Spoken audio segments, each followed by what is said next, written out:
What changed it? Just calm down a bit. Yeah. So. The chilled out vibes of PIMP probably helped you. Yeah. I think we should just say, give massive props to Adam and Joe, who stood in for us. Oh yeah, stood in for us. Did a great job. Yeah, great, really good. In fact, interesting. I listened to their show. Are they going to get their own show here? I think they should. Yeah, they'll probably get something. Well, there you go. Well, it's interesting, as I was listening to them, they had quite a nice selection of features. They had a couple of good competitions and things. Now, I don't know if, having done them for XFM, is it somehow, they may be kind of under some kind of XFM copyright? Which would mean, as we've got no ideas, maybe we could just hijack some of theirs. Maybe you could look into that. Obviously not Monday, you're not here, but... I was with Joe Cornish last night, went to a little, do at, Jonathan's house, and Joe was there, and he walked in, and I was taken aback by how tall he is. Sure. Because I'd forgotten, and he's about 6'4", but he's unlikely to, do you know what I mean by that? It's sort of like some people surprise you. And, he was going, you know, I don't consider, 6'4", big. I said, well, it is pretty big. I said, but I know what you mean. I walk around with Steve Merchant. Yeah. And, he went, how tall's Steve? And I was 6'7". Yep. And Joe went, oh, that's nearly a disability, isn't it? Do you know, he's absolutely right as far as I'm concerned. No, do you know, I genuinely, since school, I used to go to school with a little disabled fella. Lovely guy. No, I swear to God, lovely guy. And I remember he came in when we got in the sixth form, and he'd basically got, I don't know what the ins and outs of it were, but as far as I could tell, he'd got a car for free. A specially converted car. Yeah. You know, because he was disabled. And he was driving that range. Same as Karl. Me. I need this, I need that. But it seemed to me that I was thinking, well, why can I not get something similar? Because there are some cars I can't fit in. Because I'm too tall. I genuinely cannot drive the smaller cars, the cheaper cars. I'm obliged to buy a more expensive, larger car. Because I can't fit in the tiny one. That's like saying you've got to pay more for your shoes because there's more leather, which is true. Which is absolutely true. It's a nightmare getting shoes. But fat people have to pay more. Do you know what? It's a nightmare getting chairs, comfy chairs that I can sit in the home. I sit in a chair for very long and my back's killing me. Now, how is that not a disability? But no, you don't see people like me whinging. But I think tall people, I read an article that taller people on average, get higher wages through, you know, an advantage, or just because they're taken more seriously than little dumpy fellas. Sure. Do you know what I mean? But I don't think I genuinely don't think there are many benefits of being really tall. People seem to assume there are, but beyond the fact that I can reach things down from a high shelf, I know, I don't think there's any real perks. I've seen you hit your head a few times. That's a disability. I know, I have seen you hit your head a few times, and I think, oh God, that must have hurt. Obviously I'll make sure okay and then laugh. Of course. But I know it must be annoying. Thanks, mate. No, but I mean, there's one pub in Soho that he has to go down backwards. Yeah. He has to lean back, it looks like a limbo dancer. Yeah, they've almost got to lower me in on ropes. I always find it amusing. But like, for instance, on a plane, on an airplane, I can't get some of the seats, I can't fit in some of the seats. Not in any way, not the way that I could. Because how is that not a disability? There's some seats that people can't afford because they're poor. It's not a disability. That's irrelevant. Don't go on a plane then, because you're poor. But if you can't afford to go on a plane, you can't afford to go on a plane. You should have studied hard at school. But what annoys me about that is there's a physical disability I was born with. There's a weight allowance, so I might not be allowed loads of bags on, but there might be a big fat pig in the queue who's allowed the same chocolate allowance as me. That's because they've been eating like a bloater. I couldn't stop myself from growing this tall. It wasn't a conscious decision. I didn't think, I'll tell you what, I won't smoke when I'm a teenager. Maybe I'll shoot up. I'll eat healthy. I'll probably add an extra 2 feet. It just kept going. You do eat too healthy. You eat way too many greens. But that's not why I grew to this height. It's a genetic thing, isn't it? Yeah, but if you lived near some sort of pylon or something and just, as I say, smoked from an early age, you wouldn't have been that tall. Don't think when I was a gangly teenager having the piss taken out of me, I wasn't thinking I wish I'd been born near a pylon. Or Chernobyl. Could your mum or dad, could they have banded you like they did with little, didn't they do that with someone's feet? Well, yeah, concubine, yes. I didn't come out this tall, did I? No, but how would they bandage him? They'd have to bandage him round the feet and round the top of the head. Yeah, I'd be walking around like a mummy. Yeah, or a bonsai boy. But people didn't really realise I was going to be this tall until I was 14 or 15. You know, you don't realise when you're an 8-year-old. How tall were you when you were about like a gangly, a typical gangly teenager, 15? How tall were you at 15? I don't know, 6'5" maybe? And I bet you were like a beanpole, weren't you? Well, of course. Yeah. And what sort of glasses did you have? Cool. Now, what did you have? I don't know, a monocle. No, I can't remember. Did you wear a bow tie once? I wore a bow tie? I thought, I was trying to preempt the styles that might be coming around. I think I've been watching a lot of George Formby films. And I thought it can only be a matter of time before the bow tie comes in. I thought it might be quite kind of urbane and debonair. Yeah. So all that was Robin Day at the height of his fame? I think he might around this time. Yeah. Yeah, I wanted to go for that dandy look. I thought that's what the girls would go for. I know, the dandy.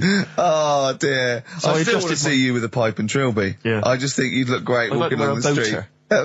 Yeah.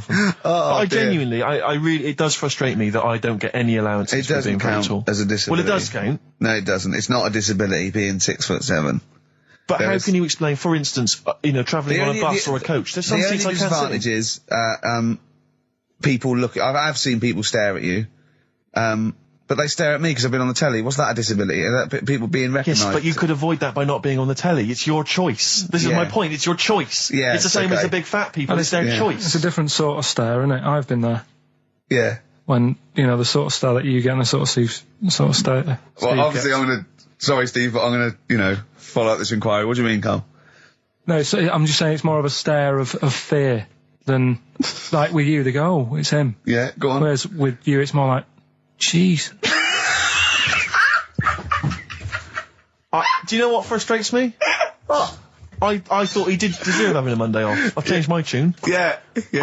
Sometimes you don't realise this, listeners, but sometimes I'm an intermediary. I do step in when he's winding him up, because Karl gets to the point where he's going to explode. Yeah, and it's crazy. Okay, Jerv, and I step in, and this is the kind of response I get from Karl. This is the kind of back chat I get Well, I tell you, he's a little user. I'll tell you what, because he's too scared of winding you up, because he knows that you'll just walk out of here and he won't get his Monday off. Absolutely. Play a record, you little oik. Weasel. You're a weasel.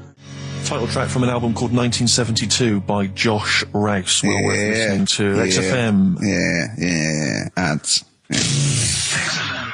Joe Jackson, Different for Girls on XFM 104.9. Ricky Gervais, Steve Merchant, Karl Pilkington. He's annoying me now because he's got a day off and he's got 2 hours and he's miserable. He's not even doing anything for the show. It really annoys me. Well, hang on, wait a minute. You've forgotten his brilliant film quiz. Yeah. He's contributed that he probably did during the week. Well, do you know what I mean? What, are you going to change your attitude, Karl, or what? Or should we just, not bother with this show? Told you. What? Don't annoy me and you'll get the best out of me. Yeah? I told you. I told you. This show is to annoy you. You knew that. But this is what you're going to get. Do you know what I mean? But no, you've got to be good and get the day off, or there's no point for any of us. Right, if you were having an operation, would you annoy the doctor? What? You can't concentrate, can he? Don't wind him up. The fact that he's a doctor. All of a sudden. Yeah. He's got to press a button and find out what a monkey did in 1932. And he's, Where's the monkey news? It's been a bit quiet, hasn't it? I've been... What, in the last 3 months? Okay, there was something that I found last week about one that was in an old people's home. It escaped from some zoo, it was wandering about, it was enjoying itself, and then when it got to the night time, it was like, oh, what am I going to do? And the first place it came across was this old people's home. Yeah. Went in there, I think it was there for about a week and a half, without anyone realising. No, it did. No, so the helpers and the nurses and the social workers and the matrons and all that, they thought, well, Mr. Sanders looks a bit hairy. But I mean, that happens, it comes out your ear and your nose when you get to about 70. And he stooped over, yeah, of course he has. He got bow legs, yeah. And he eats more fruit, of course he does. Well, that's when they realised. Why? Because someone in the kitchen said, hang on a minute, getting through more bananas than we normally get. Well, do the competition. Do the one thing you've done this week, probably in their time again. You're getting paid for it. You're having Mondays off. You're not into it, so that waste of time. That film sounds good. It was like this. Yeah, okay. Then.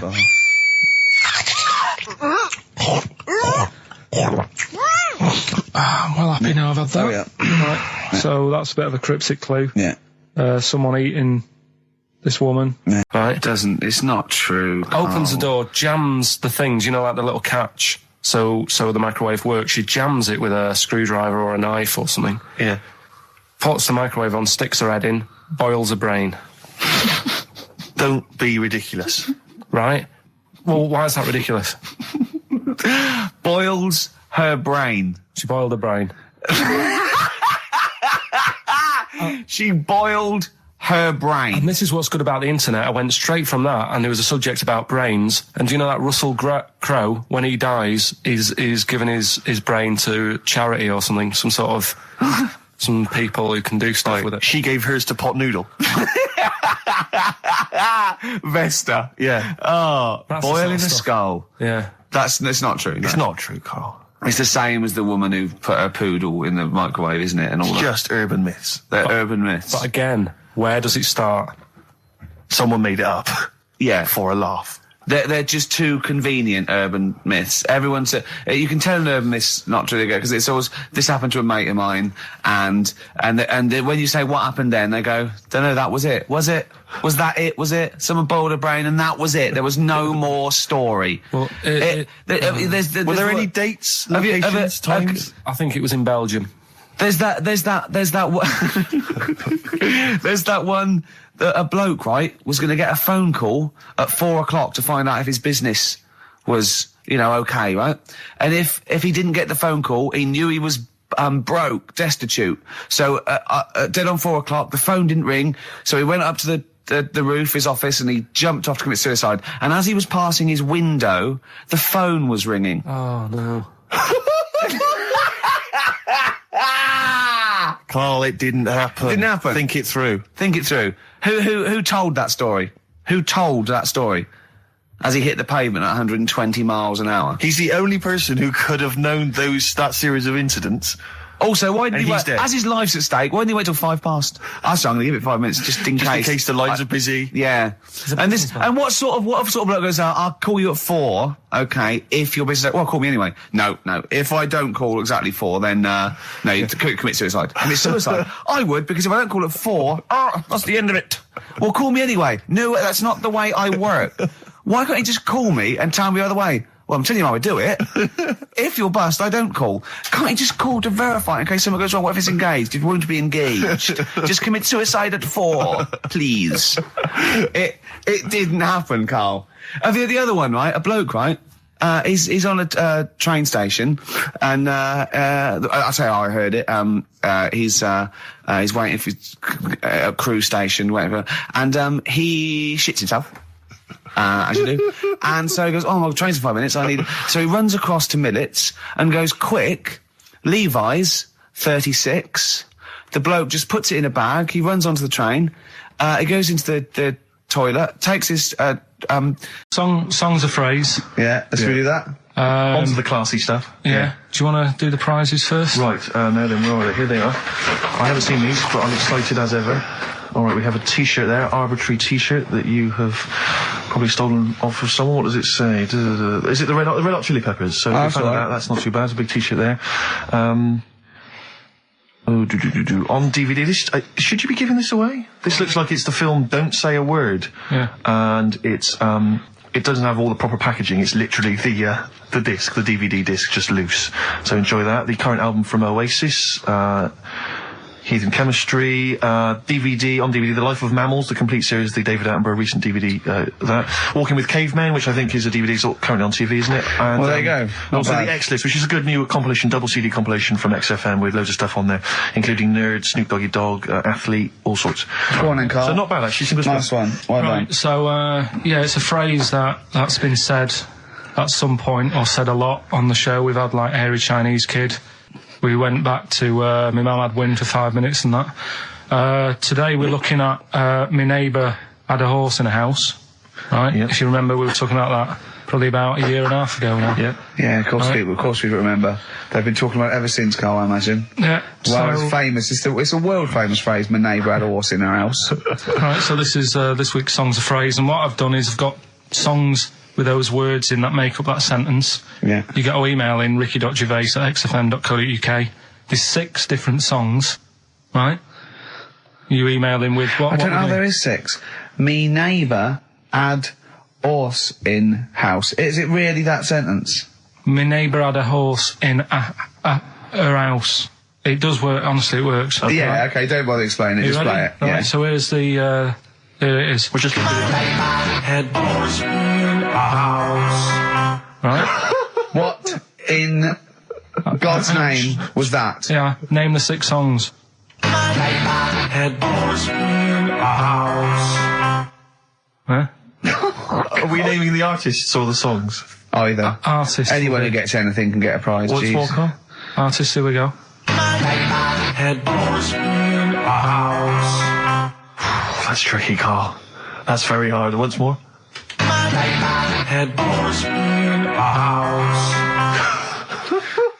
Email in ricky.gervais@xfm.co.uk. I'll give it Another letdown. Another letdown. It's brilliant, this. No. How can you just say that after I've just been stuffing grapes in my face and that? Well, you failed. You didn't get one burger in, right? Even when you tried to chop it up, there's 3, right? So that's it. Well, Steve, out of the goodness of his heart, went to McDonald's. Okay, I got some grapes. At 62. That's got nothing to do with this, though. This is my game show here. Bob Holness didn't say, yeah, Blockbusters is good, but I never see him eating grapes. So this is a different thing. Forget that. Right? Here's the clips again. Here's the clips.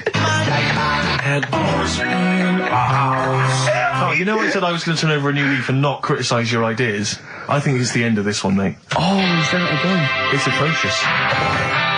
Ricky.gervais@xfm.co.uk if you've got any idea.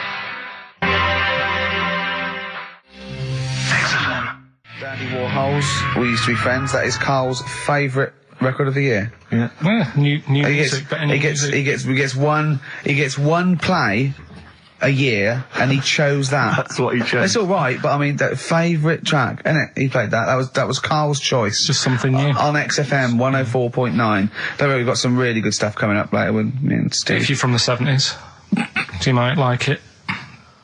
You see that he's getting too cocky, isn't he? Arrogant. He's sort of like, I mean, we've tried giving him something in his life.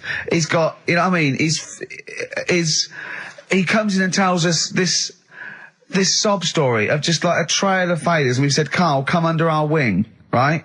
He just started picking up on him. A few other people started. And then he does that. He fails at the burgers, he fails at the grapes. He will not trust us with, you know, what we want to do. I don't know what more we can do.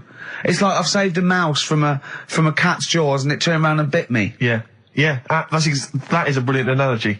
It's a bit like we were trying to give you something that you could care about, that you could be passionate about, that would somehow give a meaning to your life. You would be in the Guinness Book of Records alongside, I mean, Bubble. Bubble failed. Do you want to be Bubble? Do you want to be Bubble?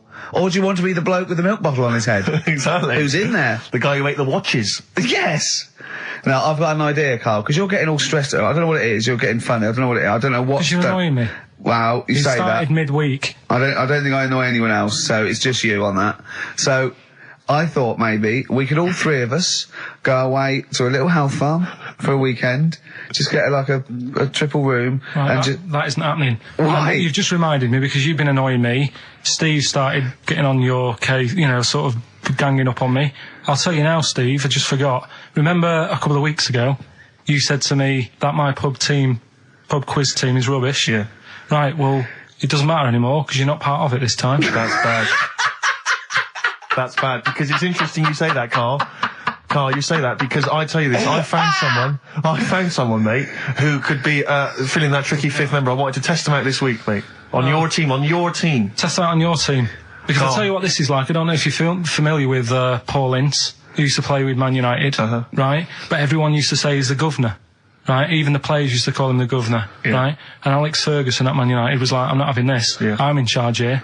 And he got rid of him. And that's what's happened. You were moaning the other week, saying your team's rubbish, you don't know what you're doing. Yeah. Well, let's see how you do on your own, right? Ooh, he's turned, isn't he? I'll be honest, Karl, I'd like to be on your team. Well, sorry, Paul Ince.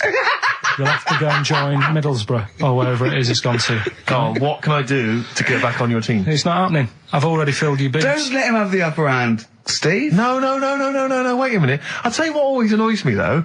Ricky spends most of the show slagging you off, right, having a go at you, annoying you in the week, squeezing your head, making you eat burgers, right? But you always take it out on me. I'm the one who always gets the insults. I'm the one who's now relegated from your team. Why, you see, this is the thing. You're just as bad as him, really, because you're siding against me, because you know that I'm willing to take it. The truth of it is this, you know that Ricky Gervais is keeping you in burgers and grapes, metaphorically speaking. He's the one that's got you in Heat magazine. I just spat all over your new Guinness Book of Records. You see? Get me a tissue. He's just squirted tea, laughing all over your Guinness Book of Records. I'm going to get the flak for that. No, it's because you made me laugh when I was drinking. Here's one that I read in the week, right? Go on. About this woman. Yeah. She was a bit of a punk. And, to get her hair done like she wanted it. Super glue. Right, no. She got lard. Apparently it's a popular thing, you might know. Put lard on your head. Yeah. And you put it in the oven. Now, apparently the heat that you get from the oven is different from the sort of heat you get from an hairdryer, right? And she had to do that to get the style that she wanted. But anyway, she comes into money or whatever, treats herself to a microwave, right? It's not true. Opens the door, jams the things, like the little catch, so the microwave works. She jams it with a screwdriver or a knife or something. Yeah. Puts the microwave on, sticks her head in, boils her brain. Don't be ridiculous. Right? Well, why is that ridiculous? Boils her brain. She boiled her brain. She boiled her brain. And this is what's good about the internet. I went straight from that, and there was a subject about brains. And do you know that Russell Crowe, when he dies, he's given his brain to charity or something, some sort of some people who can do stuff with it. She gave hers to Pot Noodle. Vesta. Yeah. Oh, That's boiling the a sort of skull. Yeah. It's not true. It's not true, Carl. Just urban myths. Someone made it up. Yeah. For a laugh. They're just too convenient urban myths. Everyone's you can tell an urban myth's not true because it's always this happened to a mate of mine, and when you say what happened then, they go, don't know, that was it. Was it? Was that it? Was it? Someone boiled a brain and that was it. There was no more story. Well, Were there any dates, locations, times? I think it was in Belgium. There's that one. There's that one that a bloke, right, was going to get a phone call at 4:00 to find out if his business was, okay, right? And if he didn't get the phone call, he knew he was broke, destitute. So dead on 4:00, the phone didn't ring, so he went up to the roof, his office, and he jumped off to commit suicide. And as he was passing his window, the phone was ringing. Oh no. Carl, it didn't happen. Didn't happen. Think it through. Think it through. Who told that story? Who told that story? As he hit the pavement at 120 miles an hour. He's the only person who could have known that series of incidents. Also, why didn't he wait? Dead. As his life's at stake, why didn't he wait till 5:00? I'm going to give it 5 minutes just in case. Just in case the lines are busy. Yeah. And what sort of bloke goes, I'll call you at 4, okay, if your business, well, call me anyway. No. If I don't call exactly 4, then, no, you commit suicide. Commit suicide. I would, because if I don't call at 4, that's the end of it. Well, call me anyway. No, that's not the way I work. Why can't he just call me and tell me the other way? Well, I'm telling you how I do it. If you're bust, I don't call. Can't you just call to verify in case someone goes wrong? What if it's engaged? It won't be engaged. Just commit suicide at 4, please. It didn't happen, Carl. The other one, right? A bloke, right? He's on a train station, and that's how I heard it. He's waiting for a cruise station, whatever, and he shits himself. As you do. And so he goes, oh, my train's in 5 minutes, so he runs across to Millets and goes, quick, Levi's, 36. The bloke just puts it in a bag, he runs onto the train, he goes into the toilet, takes his, trousers and pants off. He's soiled. Yes. Throws them out of the window. I won't be needing those again. Cleans himself off, open the bags, it's a jacket. Oh. No, it didn't happen, Carl! At what point did he go into it and go, quick, Levi's 36? And the bloke went, sorry, Levi's 36, what, a pair? No. Shall I wrap them? Them? It? Shall I wrap? Just wrap whatever it is. Do you want to look? No. I'm not looking when you're putting it in the bag, please. Right? 36 white stories. Well, don't say anything. I've told you 36 Levi's. And put it in a bag and charge me for it. Yeah. I don't want to discuss it further. Yeah. There was one. There we go. There was one about a woman whose husband died, and she had him cremated. Yeah. And made like a little egg timer out of him. Mm. And she said, I did that so it can still help around the kitchen. Well, that might be true. That might be a joke. That's quite sweet. That might be true. It's a true story. Again, it was all. No, not again, because the ones I just told weren't. Nor is the boiling the brains in a bag curry microwave head story true. Yeah, it's just like, you had the girls in and that, and it reminded me, I was talking to Steve in a week. Yeah. I think it's, when people were talking about going to Stringfellas and that. Yeah. I was talking about seeing naked people. Yes, I asked him, I said, when he used to watch, say, if he accidentally flipped onto BBC Two and some ballet was on, would his eye ever been drawn to maybe the gentleman's lower regions rather than the ladies? The gentleman's package? Yeah, would your eyes ever be accidentally drawn to that and you couldn't resist it? And you said yes. Yeah, because, right, I don't think I'm Oh dear. Well, go on, I mean, fair enough. No, right. I'm always looking at the beautiful ladies, but fair enough. Yeah. No, go on. But, right. Have you ever looked at Wayne Sleep's testicles? I went out. Have you ever looked at Wayne Sleep's penis and testicles? I went out on a night out, right?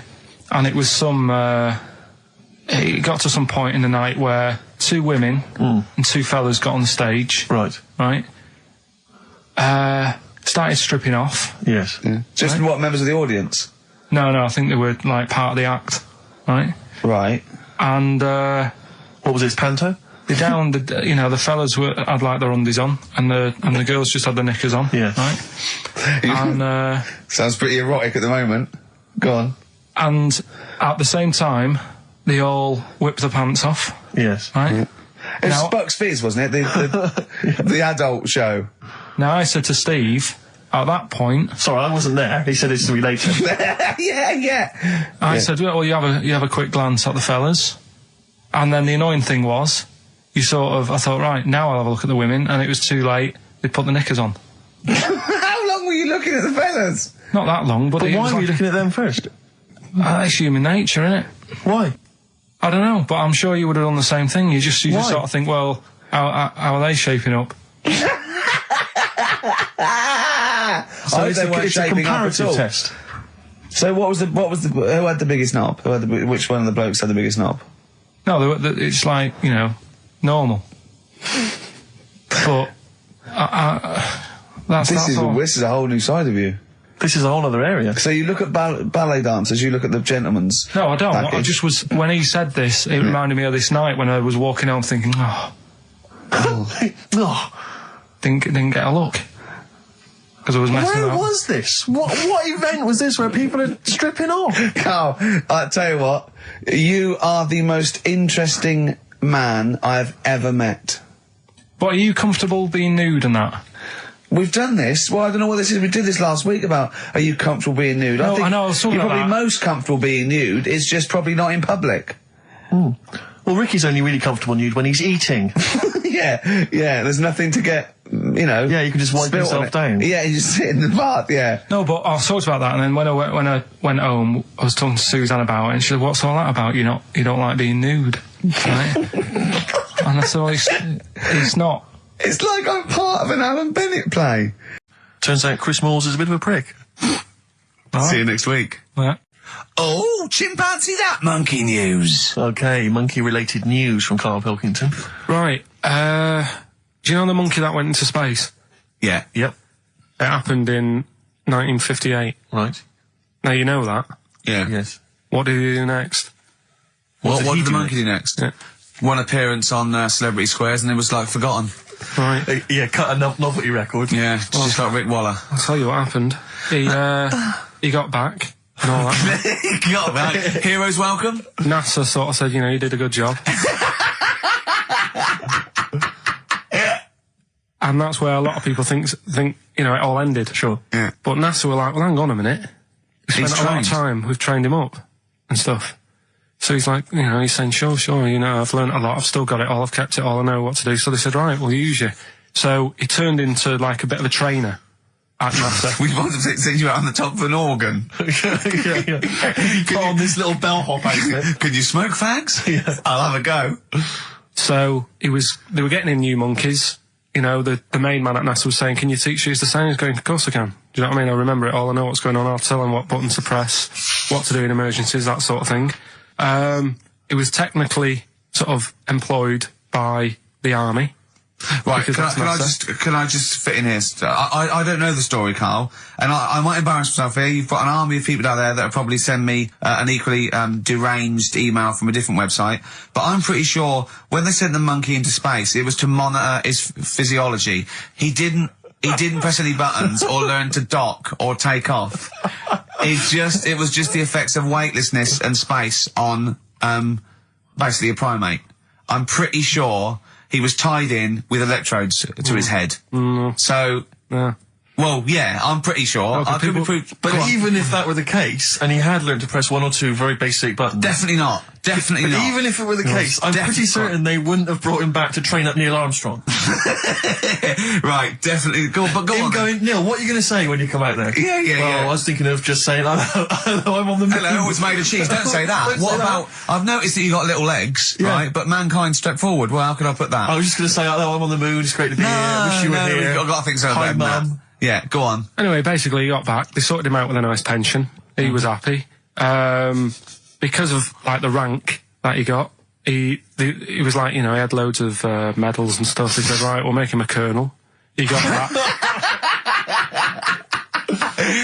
Like I say, he got a pension. How does it end? He died in 1969. He was buried with his wife. He passed away. His wife. I'm sure it just goes on to a different website about something completely different. Yeah, you're talking about Buzz Aldrin. Yeah. His page is missing. Oh dear. So well, Karl, if someone could call in. Did they train Leica the dog to sort of like, you know, dock and re-entry? Did he, Leica? They didn't bother. They didn't even bother. They didn't bother bringing him back. They just sent him up there and they didn't have technology to bring him back. And they just went, yeah, that's brilliant. Well, I can do that. Yeah. Amazing. Really? Yeah. What do you think of that, Karl? Rubbish, isn't it? Sort of brought it down a bit. But But the little monkey made a colonel. Hero. Big hero. What was he in? What craft was he in? Sputnik. Just hang on a minute. He was in Jupiter AM. Yeah. Let me see that piece of paper. Yeah, I can guarantee there's nothing there about his training other than let's hope he's not sick on the control panel when we shoot him up at 400 Gs. Oh dear. I love the fact that you think that this monkey was a high... Do you know what I mean? When you think of these things that are less in the monkey's face, do you think of the Planet of the Apes? Like they're sort of talking... sort of chimps and gorillas, and they're in tunics on horseback with snub-nosed rifles. What do you think of? Just a little monkey getting on with it. He knows his job, he knows what he's got to do, he gets on with it. Look, he's pressed the button, watch him press the button. This takes me back. Do you remember 1965, I think it was? We're going to use him to train other DJs. That's it then. Goodbye. Thanks, cheers. Okay, monkey news? Do you want a bit? Yes, please, play the jingle. This rash is weird. Oh, chimpanzee that monkey news. Right. Right, they were filming a documentary, right, this telly company. Yeah. Doing a documentary. Who? Which one? Don't know. No, what was the documentary about? About monkeys. Yeah. Where was it? Africa. Right, when was this? I haven't got a date. Okay. Recently though, since the advent of television, obviously. Yeah. Actually, a bit of extra monkey news if you want it. Okay, always. Do you know the, Monkey news extra. Go on. Do you know the Halfords ads? Halfords ads? I don't think so, no. What happens? Halfords, they've you know, they sell nuts and bolts and stuff. Right. They were using monkeys in the ads. Okay. Yeah. And what happened? Packet. Don't they sell bikes, Halfords? Well, mainly. Bicycles and motorbike stuff in that.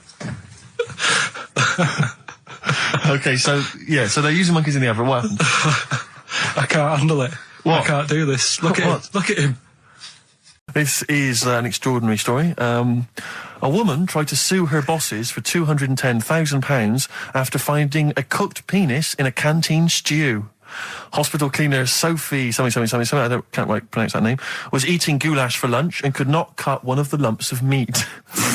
Oh, you can see where it's going. I've got so many questions already. I know. She picked it up and tried to chew it, but it was too tough. Then she inspected it with workmates, who all agreed it was a penis. Imagine that discussion. Yeah. Miss Matlata said she vomited for the rest of the day, instantly became a vegetarian, and had to have psychiatric help. It's not known whether the organ was from a human. The case continues. Well, it can be found out, so that's one thing. Obviously, the doctors aren't confused. They're not going, I don't know, I've never seen one like it. Yeah. Also, why is she eating goulash? I know. I mean, that's my first question. Why... Yeah. Lunch, what do you want? I don't know, I fancy some goulash. Yeah. Oh, some gooly lash. Gooly lash, Thanks very like much it. indeed.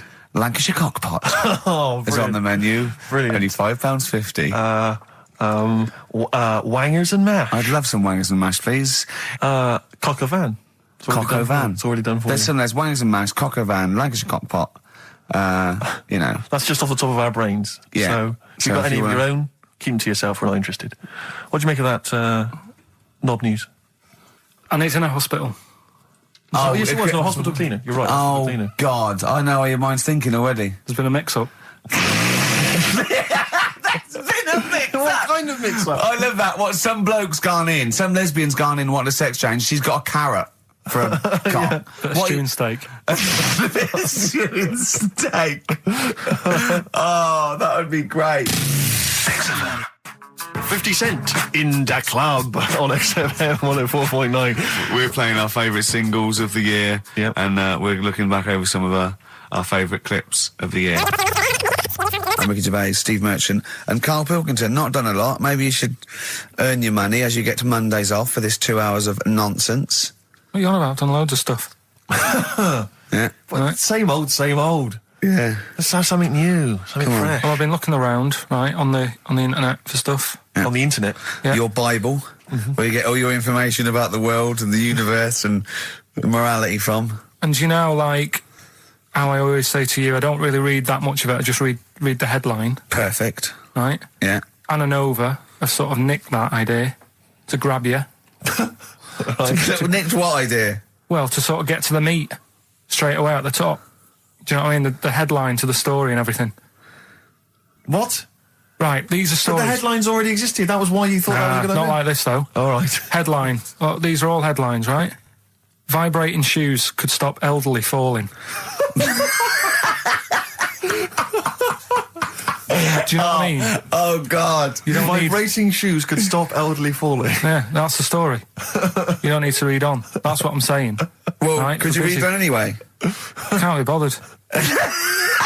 You know Read what I on mean? anay. Well, Read- you have a look at that in a bit, right? All right. Oh, it's so what interesting. this is frustrating radio if you're sitting at home. No, well, but it's not on. They've turned it off. If you want to know more, you know where to go. That's what I'm saying. That's what they should do in the news.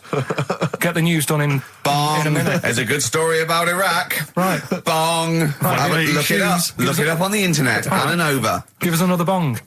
Bong. Family sick of living on Butthole Road. Oh, brilliant. Bong. Man wears same shoes for 60 years. Oh, bong. This isn't that good. Some fella pulls a train with his teeth. And in lighter news. I love that. Joe McDonald, this one isn't very good. And the last one, man fails to break clothes pegs on face record. I told you before about buying presents. Did those gloves have your name sewn in them? And a piece of string that ran over the back of your duffel coat? You know, I've never been into getting presents and that. I had the problem at that Christmas one, that time with the Victoria Plum. Yeah, we'd hate that. We'd hate to bring that back. We've done that. Because you talked about the book, because it's kind of to do with your dad, isn't it? He's a very bad gift buyer. Was that the problem? Well, yeah, my dad just wouldn't bother.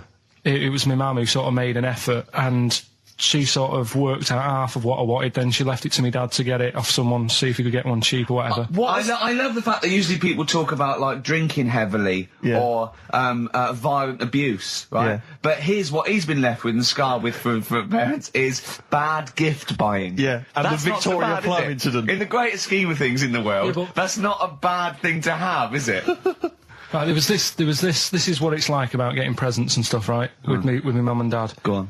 My mate, Colin, right? Colin Makin? No, Colin Bailey, Oh, right? yeah. He had a little Sinclair Spectrum, right? Yeah. Computer, Yeah. which was like the thing to have at that yeah, time, yeah, right? yeah. Used to always go round to his house. The deal was... Not the one you had to play through the window because you weren't allowed No, to. that's another lad. Oh, right? yeah. This is a different lad. And the deal was, he came to our house, and my mum gave him a pie. And then I'd go round to his, and I'd stay there for a few hours playing, you know, Hungry Horace and stuff like that on it. Sure. Right? Now, my mum and dad knew that I really wanted one of these computers, right?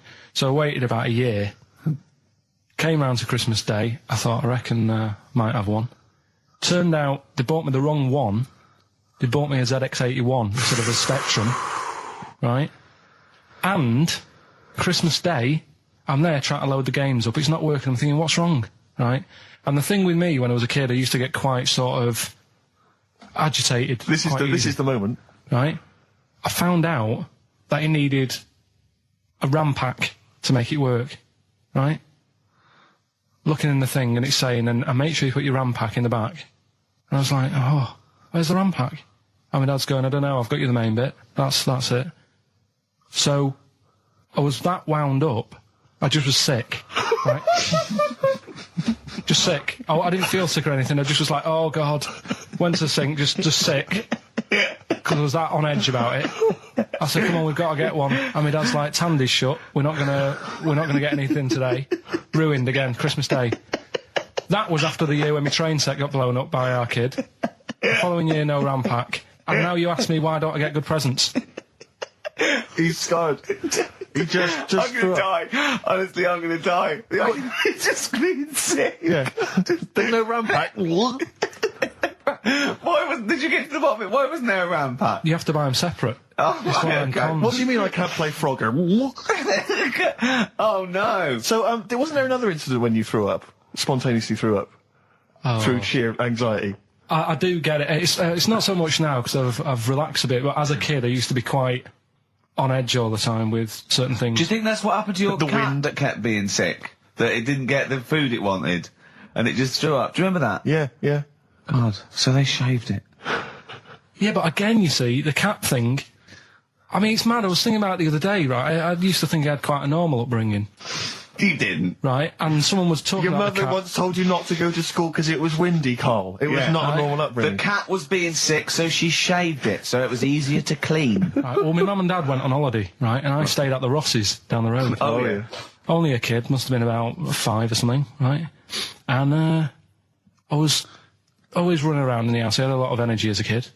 What the Rosses did, they had this cat that was dead violent, the most violent sort of angry cat I have ever witnessed. A tiger. It was, honestly, Steve, if it was bigger, it would have been, because it was just always having a go at you. Yeah. If you went to pat it on the head, it went to bite you and stuff. And what they used to do with it, to stop me running around, I'd sort of be running around, and then I'd get a bit tired, and they'd say, have a lie down on the settee. So I'd lie down on the settee and I'd nod off. And what they used to do, I'd wake up, and I'd put the cat on my belly. Right? So I'd be scared to move because it's like it's going to get me. But it would keep you there. It kept me there, and it used to sort of slaver on me, and they'd sort of, go out or whatever, and I'd be lying there. That's not normal, is it? Karl, sorry, were you created by the Brothers Grimm for one of their fairy tales? What kind of a life is that? A cat paperweight to keep Karl in place. He keeps blowing around. It's windy.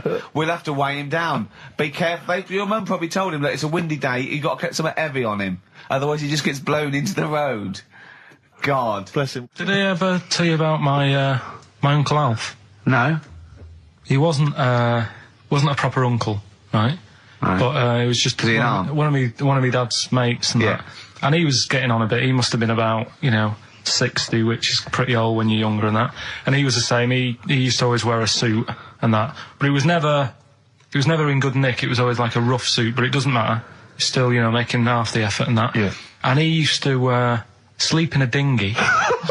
Right, Uncle Alf. What, in his house? Yeah. Why? Well, in a flat, he's in like a little bed sit. Because he only had a little bed sit, and he was into boats and stuff. So he had this Two birds with one stone. Had this little dinghy, had a little flat, thought, well, it's tight space and that. He had a dinghy as a bed, and he had 2 tellies, right? He had 2 tellies, one that the sound worked on, the other one only the vision worked. So if you wanted to watch a programme, you had to turn both on. Put them both on like BBC One, turned one up and watched the other one. Wow. That's extraordinary. From his dinghy? Sat in his dinghy. That is brilliant. It was an inflatable dinghy, it wasn't like a wooden... Yeah, an inflatable one, big inflatable. Did you ever go around and visit him? Yeah, now and again.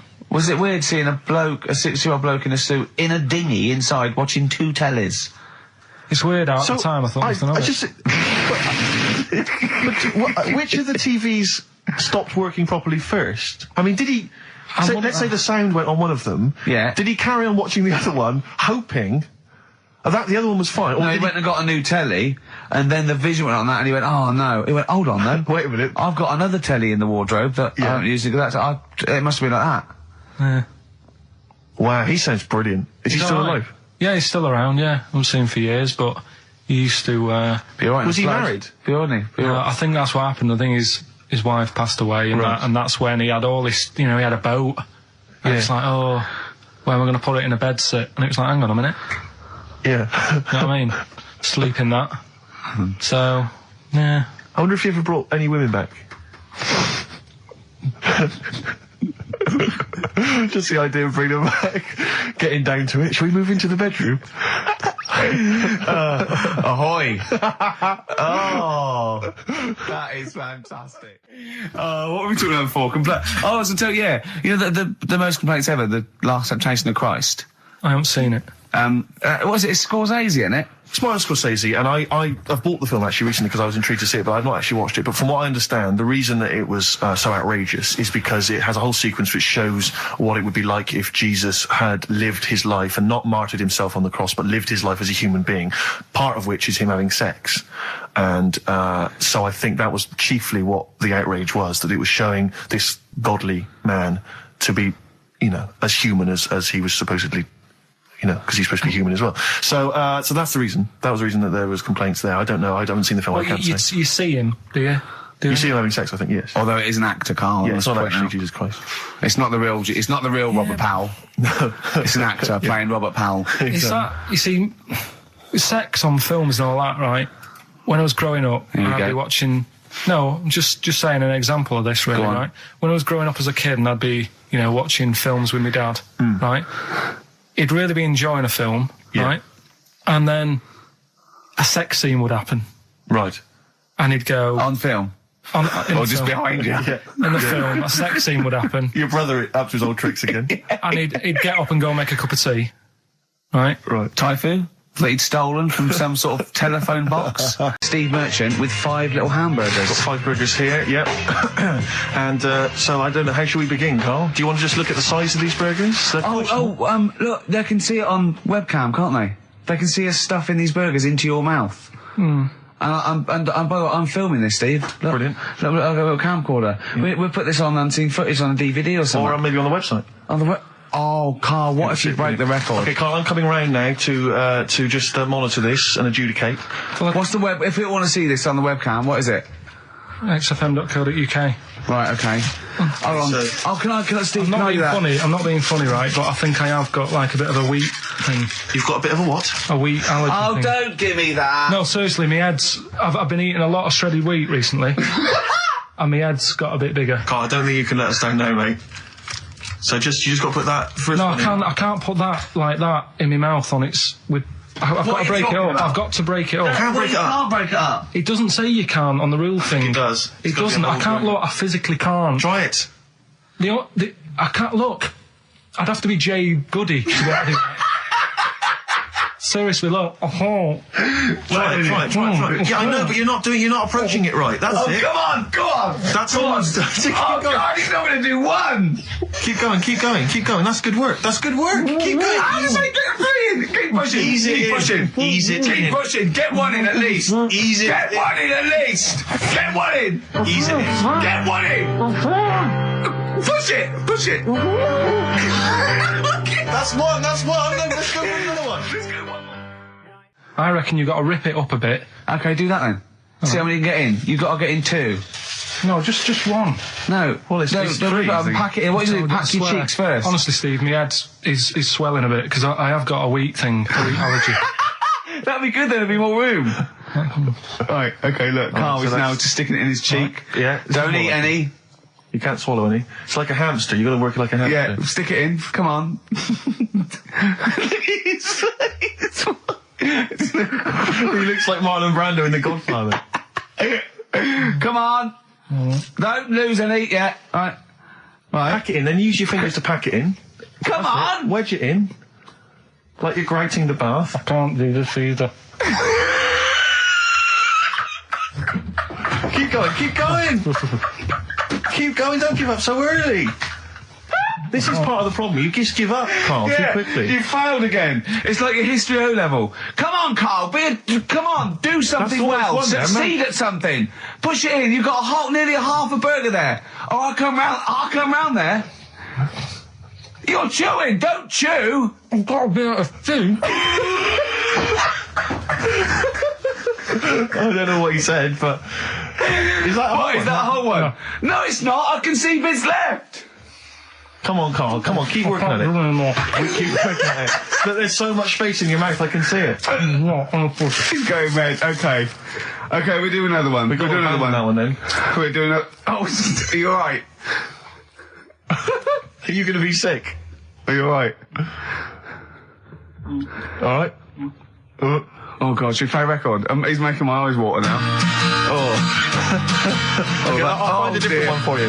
Find a different one for What about most grapes eaten in 3 minutes? I'll go. Do you want to do that? Grapes are easy, aren't they? That's easy. Great. Come on, grapes are easy. Come on, don't make him laugh. He's choking. He's choking. Oh, Carl. Quick! Keep going, Carl. Come on! What happened? Did he just throw up? No! Don't make him laugh! Oh, come on! We can make wine. Come on, Carl. You're doing so well, Carl. mate. I want to go. Come on. Only. Why are you making him laugh? That was a world record attempt. Come on. He's over. Keep going. Come on. You got 25 seconds. Come on. Oh, I think that was a shame actually, because you were doing well, but something went wrong. I know, and I think those are bigger grapes than the ones I've seen before. They're quite big grapes. Look at his face. He looks so despondent. Come on, Carl. 8 seconds. Just a few more. 5. Come on. What's the matter? 2. 1. It's all over, Carl. It's all over. Better count how many you did. You can get good at this. We can get good at this over the weeks. I think that was a fairly pitiful attempt, actually. I really thought you had a... It's interesting, actually. These are harder records than you might think. Yeah, I know. 6, 8, 10. How do you feel after that record-breaking attempt? Not happy with that. What are you not happy about? The fella who did it, was he in hospital and just had loads of grapes? I was bored. I'm sure he wasn't producing a radio programme, that's for sure. Well, to be fair, neither are you. What was tricky about it? What did you find hard? I think having Ricky standing over me, sort of shouting, "Go on!" isn't normal. No. But that wasn't... He hasn't eaten any! Hold on, that's 50 left. That's quite a poor attempt then, by the seam of it. Would you think about trying to maybe do that again in a couple of weeks? Would you do some practice and try that again? No, leave it to the experts. And I noticed a tricky point. Maybe sort of when you had about 50 seconds to go, you seemed to be spewing things into the bin. What was that? Again, mainly Ricky standing over me. So 88. He's got 88 left. Okay, so what's the mental arithmetic there? Because we put how many in? It was 150 in the thing, wasn't it? What did I say? What did I say I had left? Well, I'm not doing it again. 88. So you had 88 left. So 62. God, you're only at 62. What's the matter with you, Carl? There's people starting you at 62. That is rubbish. That's disappointment. Let's leave that. So you failed on 2 world record attempts there. 62, and the record's that is rubbish. What were you doing? Oh yeah, but like I said, I've got a small throat. I can't drink a drink quick. Ever since the Mr. Freeze Pops when I was 6, that I nearly choked on, I nearly died on. I can't go back. It'd be like asking, I don't know, someone who got run over to play Frogger or something. Now what it is this monkey, right? Yeah. Don't know where it was. Mm-hmm. But there's a bit before the monkey anyway, right? Jeez. No, listen. Shoot me. Right? It's a bank. There's this bank, right? Busy bank. Normal day, everything's going normal, right? Busy bank, people going in, doing what they do, seeing about mortgages and stuff. Yeah. Everything's normal, everyone's happy, right? Yeah. So anyway, it's quite busy one day. Fella comes in with a gun and a balaclava on. Oof, up to no good. Right, I'll tell you now, Carl. If this fella turns out to be any ape or monkey related species, you're never doing this again. You're never. So just, if you want to finish it, it's at your own risk. But if this fella who robbed the bank turns out to be a chimpanzee, that's the end of Monkey News. All right. Okay, let's hear the end. It's a lovely day in a lovely bank. Everyone's happy. Everything's normal. The man comes in the balaclava. Man comes in. Is it a man? Starts waving a gun around. Shut up, Rick. Let him finish the story. Starts waving a gun around. Yeah. Right. Up to no good. So everyone's thinking, oh God, wish I didn't come in here. It's not going to be a good day. How tall is the man? Shut up. Let's hear it. Everything, oh God. And he's telling everyone to get down on the floor. Yep. In what? In English? In English? Yeah. In English? So? Yeah. So everyone's panicking. Everyone's getting on the floor thinking, this is it. This is, it's all over. Yeah. Just when you think, it's all bad news. Yeah. It's all bad news. Doors swing open. Little monkey wanders in. God, it's worse. Shut up, Rick. Little monkey wanders in, right? The robber's like, what's going on here? He's telling it to get down on the floor. I don't think it was taking any notice. No, right? it was just busy asking for coffee. It runs in. I don't know if it was going to withdraw or deposit or whatever. It wanders in, right? Goes up to the robber. Where did it come from? Shut up. Will you let him finish the story and then ask questions? That's only fair. Okay. Wanders in. Runs up to the fella with the gun, takes the gun and the bag of money off him. Everyone's like, yay, we've been saved. Then the monkey starts backing out with the gun and the money. Shut up. Sit down and finish. I'm not having this. And he does a runner with the money and the gun. No one's seen it since. You are an idiot. I mean, you have said some stupid things in your time. What are you talking about? Story that happened. No! What are you talking about? What do you mean it backed out? It came in, was it an accomplice? Was it an opportunist monkey robbery? What are you talking? Think, Karl. Think. I know it's mad. That's the idea of Monkey News. We're telling people how monkeys are pretty, they're mental. They're up to no good. What do you think? They've never seen the monkey since. What, did he have a getaway car waiting? Did he swing his way to freedom? Where was this? There's no details. Don't talk rubbish. Well, yeah, Steve emailed it in. He's got it off the net. And the funny thing is, can I see it? Have you got the information there? Yeah, the funny thing is, it wasn't just him who sent it. I had that a couple of times. So a few people obviously read the story and said, that'll be good for Monkey News.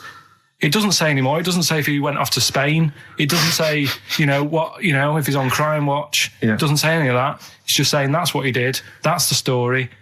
And that's what Monkey News is about. I've heard that they're making a movie version with Phil Collins. So I look forward to that and Julie Waters. So that's this week's Monkey News. If you've got any, if anything's happening don't bother. In your town. That's the end. No, that is the end. That's the end of Monkey News. No more Monkey News. This is bit of Queen. It says it here in this email, Rick. It's got to be true. Right. So that seems well. Oh, I don't know what to do. What's your cheeky freak of the week? Quickly, just throw that away. Right. Well, it's just like we look at cheeky freaks. Is this show offensive in any way to some people? Do you think? Ding dong.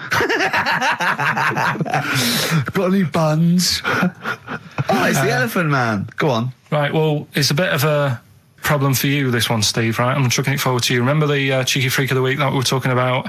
That illness where people age quicker. The 5-year-old girl that was older than her mum, and he said to you, what, if you ran off like you wouldn't serve her fags and beer? And you went, no. He went, why not? And you went, because it's a 5-year-old. Yeah. Right? He went, oh, she's got enough problems. Give her some fags. You remember that, don't you? Sure. Yeah, right. So another dilemma for you. Right? Picture this. You're running a restaurant. Right? Door goes. Right? Few people. Most of them look normal. You notice the woman at the back, crawling on all fours. Top half is woman, right? This is real. Yes. This isn't like a comic or anything. This is on, on the internet. I've seen it. They're called dog people, and her legs just come straight down. They're like little twin legs at the back, and so they walk on all fours because it's easier. Dog people, right? Yeah. Not dog people. They're human beings with deformed back legs, so they walk. It's easier for them to get around like that because they can't stand up because they can't stabilise, and also it comes straight out of their hips. Right. So you're running a restaurant, it's a busy night, you haven't really got time for any hassle. She comes in. Would you serve her? The premise being what? That he doesn't serve dogs? Because the restaurants don't allow animals in. Right. So it's a dilemma. It's not a dilemma. She's not a dog. She's a human being. Yeah, with I put a plate of meatballs on the floor, and she tucks in. And a little glass of, a little bowl of wine next to it. He turns round, there's the woman older than... Get away from that plant!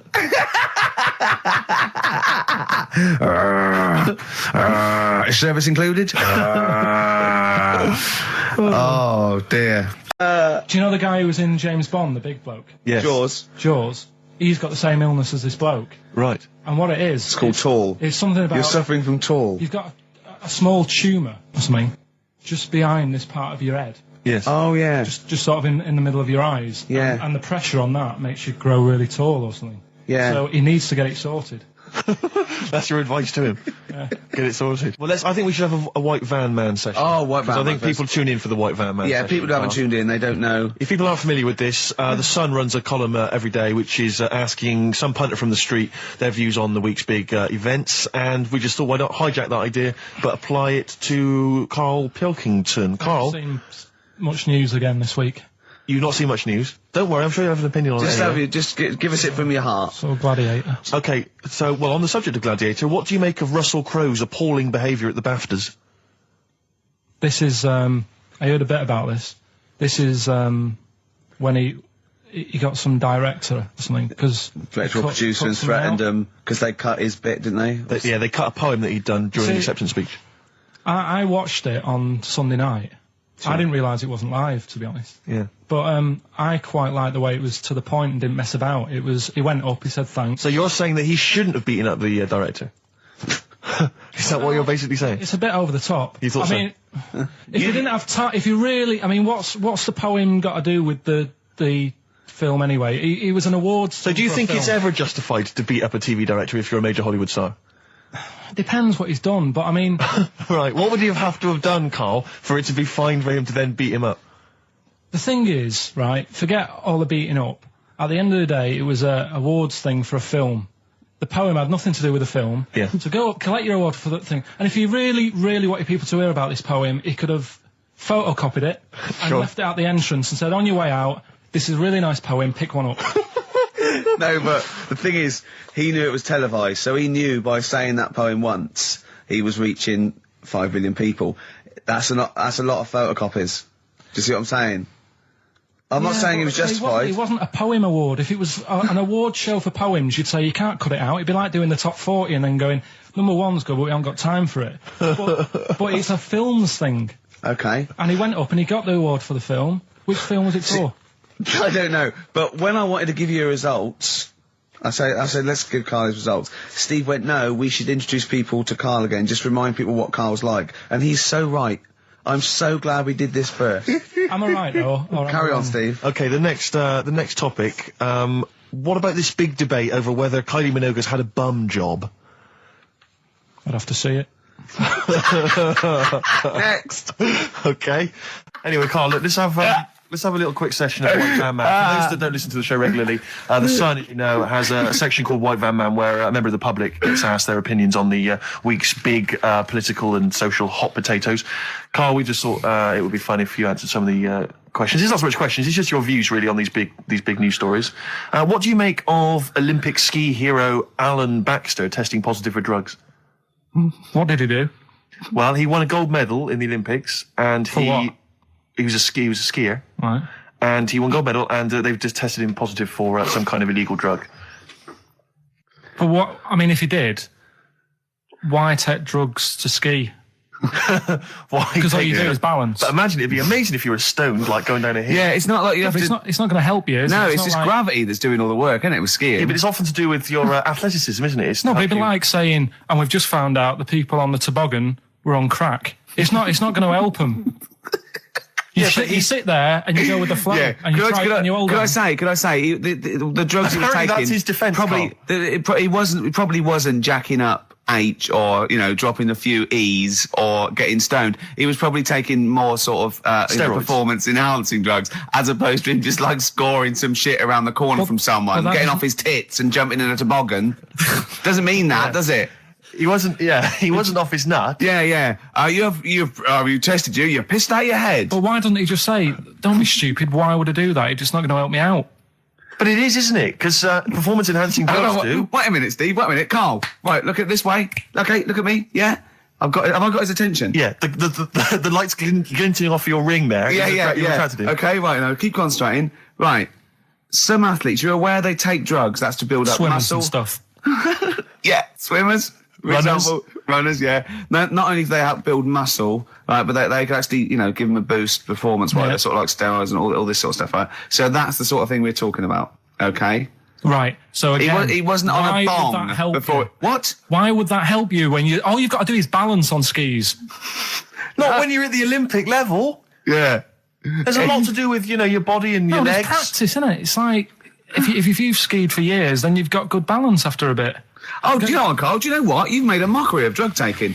Well done. Right, next one, Steve. I hate this. Okay, what about the fact that the pension crisis is going to force Britons to work into their 70s, Karl? You might have to carry on working into your 70s before you can claim a pension. I think it's a good thing.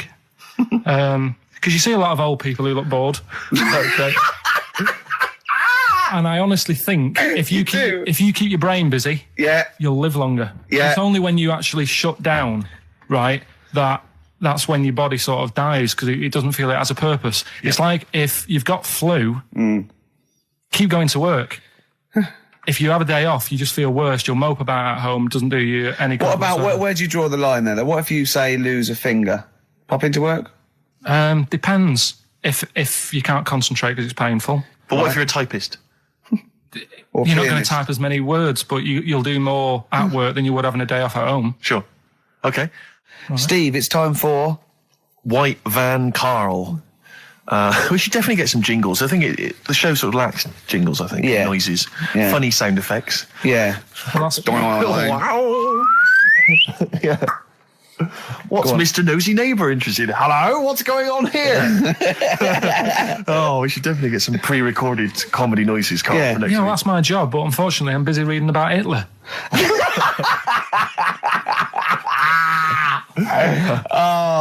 For those that don't know and aren't familiar with this feature, basically The Sun runs a White Van Man column where it asks just people who, every men and women, their views on news stories from the week, and we decided we'd just ask Karl his opinion on some of the same issues. This week... Not like us to rip off another idea and just use it for our own... No, but this time... The White Van Man in The Sun this week is Herbie Crossman from Harrow in Middlesex. Herbie. And he's asked his opinion, Karl, and what's yours, on pop idol Will Young admitting he is gay. Come on, Karl. I don't understand what the big deal is, to be honest. Okay. No. Talking to different people about it, and they've said, it could affect the sales, girls won't like him anymore, which I think is rubbish. Yeah, because it finished George Michael's career, didn't it? Well, yeah, and I was thinking when I was growing up, right? And Freddie Mercury. I was into Kim Wilde, right? Sure. Now...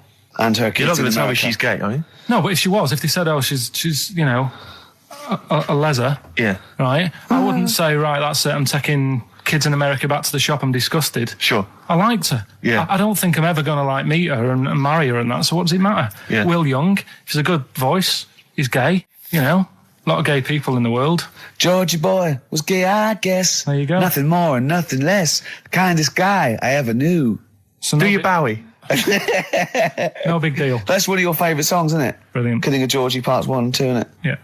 Okay, what do you say to the fact that a judge has decided that we, the general public, have a right to know about stars' flings? Basically, this is an excuse. This is basically saying, should papers be allowed to print tittle-tattle about celebrities? Oh, this is... Providing it's proven true. Oh, this is something about, isn't it, a Division 1 football or something? It's definitely had Premiership football as an affair. And it is true, but he's trying to keep privacy. And the judge said, well, it's not for us to censor the press over things that are true.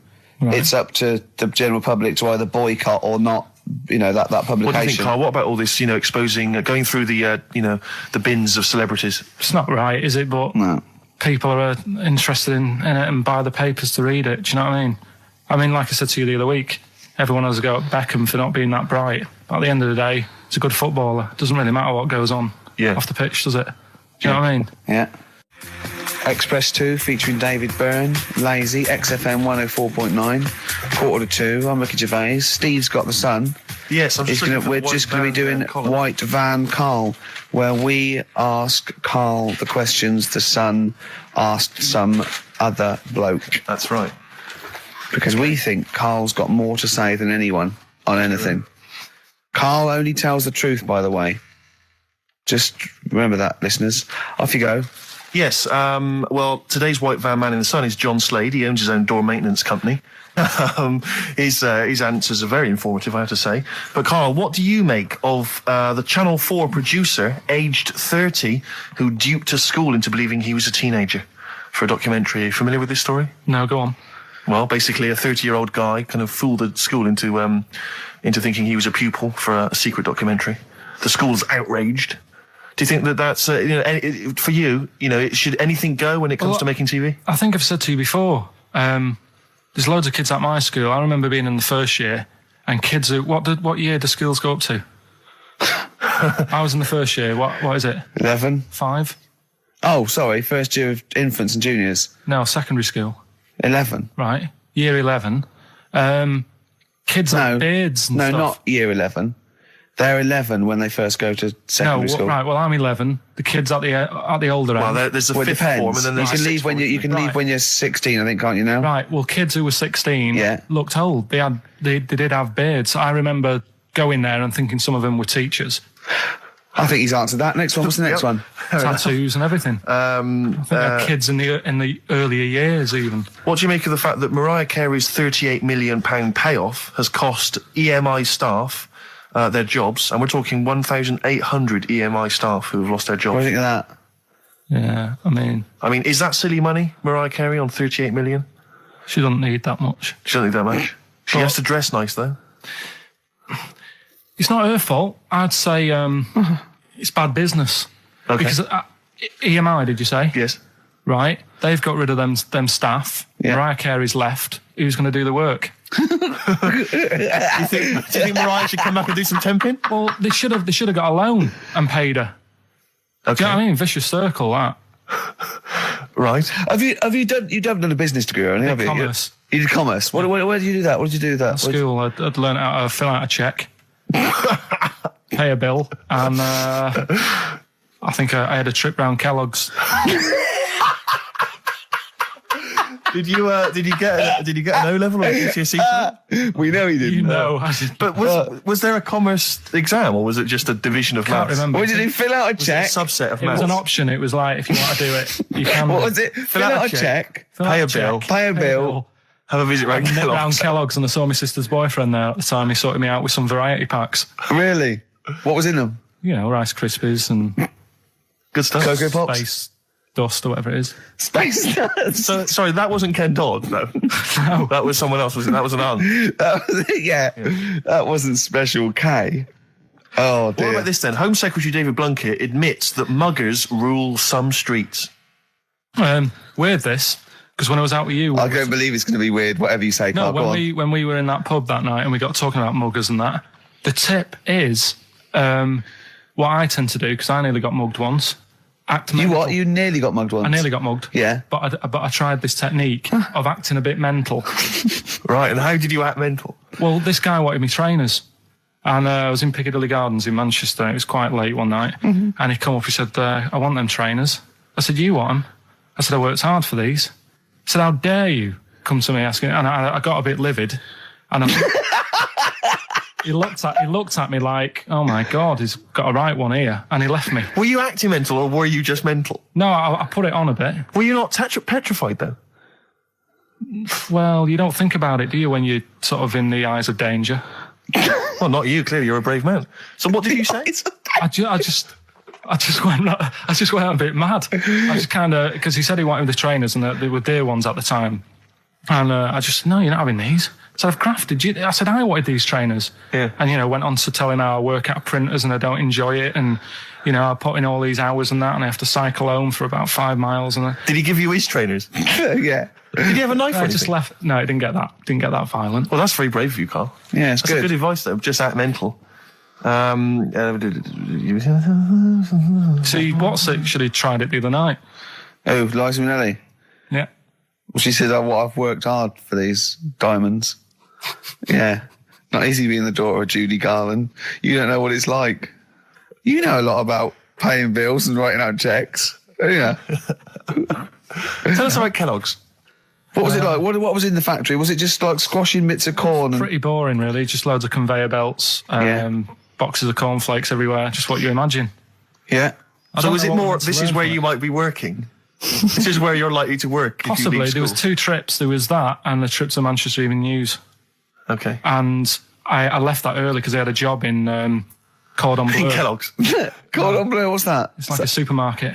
Yeah? And I had to leave the trip early, and the teacher went mad saying they'd thought I'd got lost on the, in the building and stuff. What, you didn't tell anyone? No, because it was like day 2 of working in this supermarket, and I couldn't be late.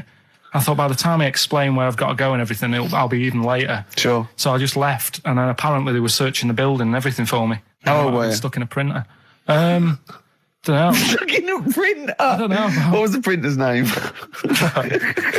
You worked at a supermarket called Cordon Bleu. Yeah. Cordon Bleu! Brilliant. That's great, isn't it? It's rubbish. Oh. Got sacked. What did you get sacked for? Messing about in a back in the car park round the back. Yeah. Right, there was a grid, and all the concrete had gone funny. So when it rains, you got like a big lake. Oh yeah. Right. And I got in. Do you know those big metal trolleys you get to like put all the food in whilst? Oh yeah. And I got in one of them and pushed myself out into this lake of cement. No, water. Full of water because it'd been raining. Right. And I got stuck in the middle, right? And the boss was like, "Where's Karl? He's meant to be doing, facing up the beans." And I was like, and you were stranded in a lake. So someone said, "Oh, I saw him messing about out the back." He came out and saw me stuck in the middle of this lake in a trolley, and he said, "Get back in." I said, "Would you say no? I'm filming sharks." I said, "It's too deep. I can't get out. You'll have to pass me something." And he said, "I'm not passing you nothing." He said, "You can get out of there and walk through it." I said, "I'm not. I've got my trainers on, probably the same ones." Yeah, you've risked your life for them. Yeah. I said, "I'm not getting these wet." He said, "What are you going to do?" I said, "I'm going to wait for the water to go down the grid." He said, "The grid's blocked. Now get out or you're sacked." I said, "Well, I'm not getting out." He said, "Right, you're sacked." Right.